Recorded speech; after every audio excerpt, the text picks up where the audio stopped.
Hey there, and welcome to the Parallax Landscape Part 3. In this section, we're going to be cutting our subjects out of the background. So let's go ahead and open a couple subjects. We're going to hit Command O for open, and now these guys, you can see, basically we photographed our subjects on a trampoline. They were all jumping on a trampoline, and they're all on a seamless gray backdrop. So they're pretty much all the same, just jumping on trampolines. So we're going to open a couple of these. We're going to open up 12, and then 4, and 7. We're going to show you how to do these. Now, we're going to show you 3 for example, and then you can decide to cut out as many as you want, but they're basically all the exact same thing, so there's not a huge point in going through and doing every single one of them. So we'll show you how to do 3, and then by then you'll be an expert and you can definitely do this on your own. And in the After Effects section of this tutorial, we're going to provide all these images already cut out for you. Alright. So let's go ahead and start off with our image. Now, anytime you guys are photographing someone on a seamless backdrop, photographing someone in the studio rather, I do recommend using a seamless backdrop. These are just pieces of paper. This is a gray piece of paper. You can see it's a giant gray piece of paper. You can buy these at any photography supply store or just order them on Amazon or B&H. They make cutting people out of the background much, much easier. Alright. So we're going to start this off with our magic wand tool. We're going to click right here on our background, and I'm just going to click around a couple times just to make sure we're not basically selecting out much of our subject. You can see his hand is getting selected there. So if you are selecting out your subject, let's just say like, oh look, it selected out his leg too. Just lower your tolerance, and that's going to allow you to make a selection. Basically it's going to select less, which means it's less likely to select part of your subject as well. So let's hold down the Shift key and make a few selections here. We'll go up right to about there and come down here. Again, I'm just holding down the Shift key and clicking a bunch of times. Now, I've purposely chosen a couple examples that are a little bit more difficult, including this one, which our subject actually is like extending off of the top of the background. Okay. Well, that looks good. Let's go ahead and click on our layer mask button. There we go. Our layer now has a layer mask on it. We're just going to click Command I on our layer mask and see what we've got here. Alright, looks good. Now, in this case, I don't need any of this other stuff other than my subject. So I'm going to click on my layer. Okay, we're going to use our marquee tool, and then I'm just going to make a selection right around where our subject is. Alright, and we'll go to Select and down to Inverse, and then I'll just hit the delete key, and it's just going to delete all that stuff from my background because we really don't need it. Okay, now let's go ahead and take a look at our selection. I'm going to just grab an adjustment layer real quick. We're going to go to Curves and make this a little bit brighter just so I can see a little bit more clearly what we're actually working with in this image. Alright, so let's zoom into our selection. We can see it's pretty good. The edge is a little bit like choppy, but it is pretty good. And here we can see we have selected a little bit of the hand. So let's go ahead and refine the edge of this selection, and then we'll go in with the pen tool and clean it up a little bit further. Okay, so here on our layer mask, we're going to click on our layer mask, and we'll go to Select, and then down here to Refine Mask. And by the way, this is us, cutting people out for this image, but this exact same technique should work on anyone you need to cut out from the background. Okay, now I recommend anytime you use the magic wand tool, I recommend turning your smoothing up. We're going to try like 3 to 5 pixels in this case. It just makes the edge a lot more smooth, a lot less choppy. So there you can see, I'll hit Show Original. You can see how choppy that is. With smoothing on, it definitely looks a lot better. Alright, let's go ahead and zoom out. Now we also want to go ahead and shift our edge in a little bit. There we go. Let's try all the way in to 100. We just want to kind of like rid the edge of any kind of fringing. Alright. There we go. So that looks good. So we've got our smooth up to 7 and our shift edge down to -100. So let's just click on the Show Original. See what that looks like. Alright, and turn that back off, and you can see it just does a nice job getting rid of some of that fringing. So let's hit OK there. Alright, So there we go, looking good. Now there are going to be some areas that we should take care of manually. Areas like this, where the hand is. Alright, so taking care of this manually, I'm going to hold down Shift and click on our layer mask. And that just temporarily disables the layer mask. Okay?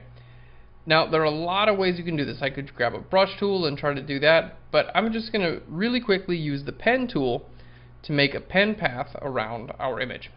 Now, if you haven't used the pen tool before, be sure to check out our episode on using the pen tool. It's in your support documents included with this tutorial. Alright, but I'll talk you through it. It's pretty simple. Basically, just grab your pen tool, get an idea of the area you want to select, and in this case, I'm just going to make a selection that looks just like this. And we're going to start off over here, and I'm going to click and drag. So just clicking and dragging along the edge there. Alright, and then we'll bring this right down inside of there. Right click, go to Make Selection. You want a feathery radius. This looks 0.3 looks pretty good. Hit OK. And now, here on our layer mask, we just want to hit Shift Delete, and we want to fill that area with white. There we go. Pretty good. Now, let's look at cutting this area out over here. So again, P for the pen tool. I'm not going to cut this little thing out. That would take a long time, and definitely not needed because this guy's going to be pretty small in the final image. So P for the pen tool. We're going to basically make a selection that goes up in here, around there, over and around his head, and back the other way. Okay? So let's start off by clicking and dragging up here. We're going to click there and drag out in that direction. Okay? Now, this point here, whenever you have an area that, like, basically your curve is going to extend over there, if I click here, you're going to see that this point wants to pull my curve in that direction. Okay, so what we want to do is hold Alt or Option and click that point and drag it over here. I don't think I was being very clear. Let me just delete that path and we'll start over again. I'll clear up my explanation a little bit. Alright, basically if you have a pen path, it's always going to try to make curves, right? But if you have a sharp point, like something like this, if you want to like create that sharp point, what you have to do is you have to change your anchor points to, instead of being one straight line, you hold Alt or Option and move them, and that's going to allow you to create a sharp point, just like we have there. So I'll show you how to do that again. Alright, because the pen tool wants to create curves. It doesn't want to create sharp points. So let's start over here, come right up there. Now I'm going to hold Alt or Option to bring this point out in that direction, and then that's going to start the new direction of my new curve. So you can see we've got a point pulled out that direction, and now we're going up in that direction there. Alright, cool. And we'll do the same thing here. Alt or Option, click and drag that out. There we go. Alright, and you only need to do that when you have a point. Otherwise, just click and drag in the direction that you want your pen path to travel. There we go. And you can change these points at any time by holding the Control or the Command key and clicking on those. And there we go. So you can change your pen path at any time. And this is just going to be a selection. Alright, we're going to go up there, just like that. Alt or Option. Click and drag there.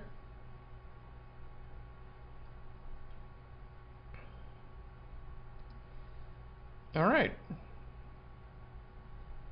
Alt or Option, so we get a nice like point there. And there we go. So now what we're going to do is basically finish up our selection. So we have this area around our subject. Let's go ahead and finish up that selection. I'm just going to click right up here and drag it around. So now everything inside of here is going to be selected. We'll right click, go to Make Selection, hit OK, and then on my layer mask here we'll hit Shift Delete and we'll fill this with black. There we go. And we can see how nice that edge is around our subject. Really, really cool. Now if we want to select this, let's just click a couple times there. There we go. Let's drag that out that way. Finish up. Right click, make selection, hit OK, and on my layer mask, hit Shift Delete to bring up our fill dialog, and we'll fill that with black. Alright, pretty cool. Now if we need to go in here and refine any of the areas like the shoes, for instance, we can do that too. I'm going to shift click on the layer mask just to see what I'm doing here. Temporarily disables the layer mask so we can see. Now you can definitely spend some time and just use the pen tool to cut out your whole subject. That is a really great way to cut out a person from their background in Photoshop. The only downside is it's going to take some time. So we'll go to make selection. Let's turn that layer mask on, and then I'm going to hit Shift Delete, and now we'll fill that with white because we want that to show up, right? There we go. And we'll do the same thing with this other shoe. So let's hit Shift, click on the layer mask. Alright. Or you can teach a friend how to use the pen tool and then convince them to cut everyone out of their backgrounds, and that will save you some time. Either way. But I find that using something like the magic wand tool for the most of it, and then just coming in and cleaning up just the areas that need to be cleaned up, I find that works the fastest. Alright. There we go.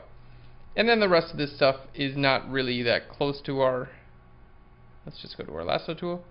The rest of this stuff is not close to our subject, so you can just use, there we go, a lasso tool. Shift Delete and fill that with black on our layer mask. Alright, cool. So there we have one subject perfectly cut out. Alright, let's switch next to our next subject here. Now I'm going to make a marquee selection around our subject. Okay, that looks pretty good. Let's hit Shift Command I, and it's going to inverse our selection. Then I'm going to hit the delete key. Oh, there we go. There we go. Let's hit delete. I had to double click on the layer first to turn it into a normal layer. Okay, now we're going to go in here and start off the same way we did last time with our magic wand tool. So let's hold down the Shift key and click around our image. Now ideally the magic wand tool just does it all for you, and you don't have to use the pen tool or any other tool to clean up your selection. That's the ideal anyway. Alright, and this one looks like it's going to do pretty good. Let's just shift click up here and turn that hair into a selection, and we'll take care of the hair in a different way. So I chose a couple images that allowed us to get a few different examples of cleaning them up. Great. So that's a selection now. Let's go ahead and click on the layer mask. We'll hit Command I on the layer mask to invert it. Okay, we can go ahead and clean up these areas just with, again, I'm just using my lasso tool here to just select these areas out. Alright. On my layer mask, hit Shift Delete and fill that with black. Okay, cool. And now we're going to go to Select and then down to Refine Edge. Sorry, make sure you're on your layer mask. Select and then down to Refine Edge or Refine Mask. They're actually the same thing. There we go. Now we have our same settings from our last selection, which looks good. And this time, what we're going to do is I'm going to use this tool here. Let's hover over it. The Refine Radius tool. And basically this is really good for hair. So anytime you have hair that you need to cut out, try going over it with the Refine Radius tool. It's going to do a really good job cutting out your hair. So let's just paint over there and let go. Oh, that didn't do a good job at all. Let's hit cancel. Let's try it in 2 steps. Alright, so we'll do the first one when we've got smoothing and brought our edge to -100. So let's hit OK there. That's for the majority of our image. Now let's do it again, but we're going to turn these off. So the reason why this tool didn't work well is because it tried to shift our edge into 100 pixels, which was no good. Alright, so let's bring that to 0, and then we'll try painting over the hair and see how this looks. Alright, let go and it's going to process. There we go. Alright, looking good. And it builds a nice feathered edge for you on areas like hair.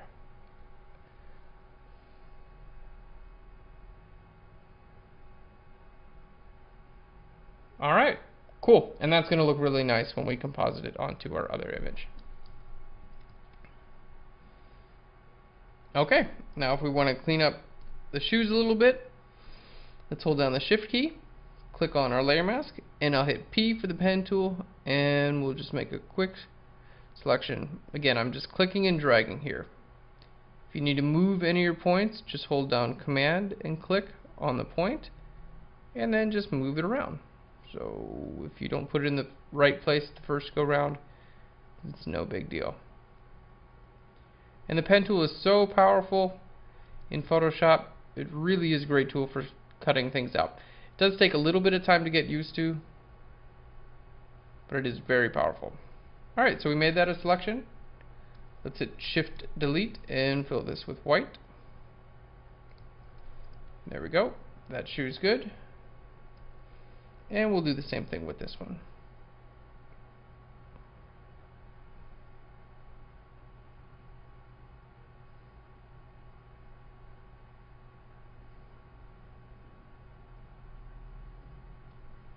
Alright, make a selection, hit OK, Shift Delete, and fill that with white.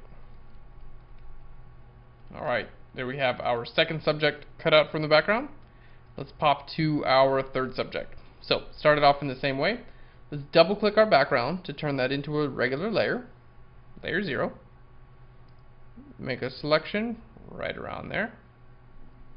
Okay, select down to inverse and then hit the delete key. Pretty easy. Now we'll use our magic wand tool and select outside of our subject. There we go.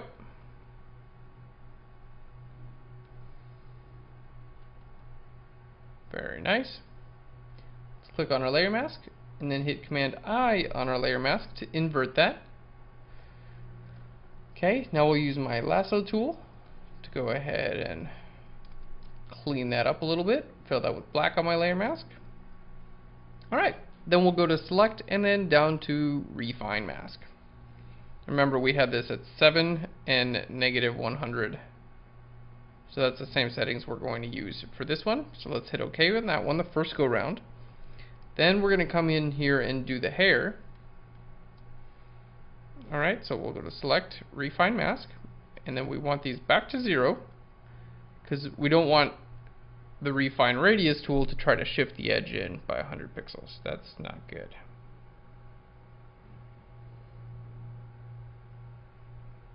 Alright, there we go. And it's going to kind of feather that edge. Now, that can look a little bit weird sometimes. We're going to leave it like this because oftentimes when you put this on a background, it really does look good. I know it sounds silly, but we'll try it in just a second. So we'll see. Alright, cool. And that actually looks pretty good. So ideally, that's what you want. It's something that's that quick to cut out from the background. So we've got 3 of our subjects cut out from the background here. And you should be a pro by now. It's really simple. As long as you photograph your subjects on a seamless backdrop, cutting them out should be very, very simple, no matter if you're doing this parallax or something else. Alright, well, let's go ahead and bring our subjects from their individual images onto this background and see how they look. So we're going to hold down Shift key, and I'm going to click and drag from one to another one. Now if it asks you to convert your colors, just go ahead and hit convert. There we go. We have 1, 2, and 3. And we can see the hair looks pretty good. See, it did look a little bit weird in the other one, but it does look good here. So that refine radius tool, this guy's hair looks really good as well. The refine radius tool really does do a great job. Okay, so these are these 3. In our next tutorial, we're going to show you how to place these as well as pull some others in from our folder that we're providing with the After Effects tutorial. Then I'm going to show you how to color them and make them look like they're actually in this scene. Alright guys, thanks so much. We'll see you in the next section.